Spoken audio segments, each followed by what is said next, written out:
സ്ഥാപനങ്ങളുടെയും അലംഭാവപൂർണമായ ഇടപെടൽ സൃഷ്ടിക്കുന്ന മലിനീകരണത്തിനെതിരെ ബോധവൽക്കരണവുമായി നമ്മുടെ ഗ്രാമം.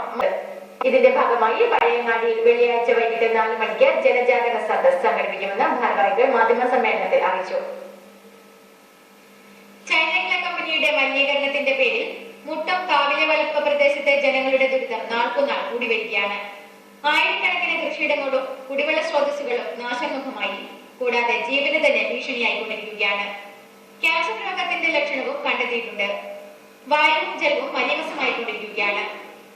ഒരു നാടിനെ മുഴുവൻ വിഷലിപ്തമാക്കുന്ന ചൈന കമ്പനിയുടെ മലിനീകരണത്തിനെതിരെ നമ്മുടെ മാടായി ഗ്രാമം ഫേസ് കൂട്ടായ്മയുടെ നേതൃത്വത്തിൽ ജനുവരി 24-ന് വെള്ളിയാഴ്ച വൈകുന്നേരം 4 മണിക്ക് ചൈന കമ്പനി വിരുദ്ധ സമിതിയും സഹകരിച്ച് ജനജാഗരണ സദസ് സംഘടിപ്പിക്കുന്നു. 2 വർഷം മുൻപ് രൂപീകരിച്ച ഫേസ്ബുക്ക് കൂട്ടായ്മ ഇതിനകം നിരവധി സാമൂഹ്യ പ്രവർത്തനങ്ങളിൽ ഇടപെട്ടതായി ഭാരവാഹികൾ പറഞ്ഞു. ജനജാഗ്രതാ സദസ്സിൽ പരിസ്ഥിതി പ്രവർത്തകൻ ഭാസ്കരൻ റെഡൂർ, സാമൂഹ്യ പ്രവർത്തകർ ഖദീജ, KP ചന്ദ്രാകരൻ എന്നിവർ സംസാരിക്കും. പഴയങ്ങാടിയിൽ വിളിച്ചു ചേർത്ത മാധ്യമ സമ്മേളനത്തിൽ അംഗങ്ങളായ സുബൈർ മുട്ടർ, ദാവൂദ് മുട്ടം, അഷറഫ് കുഞ്ഞിമംഗലം, തൗഫീഖ് മാട്ടൂർ, മുസ്തഫ എന്നിവർ പങ്കെടുത്തു.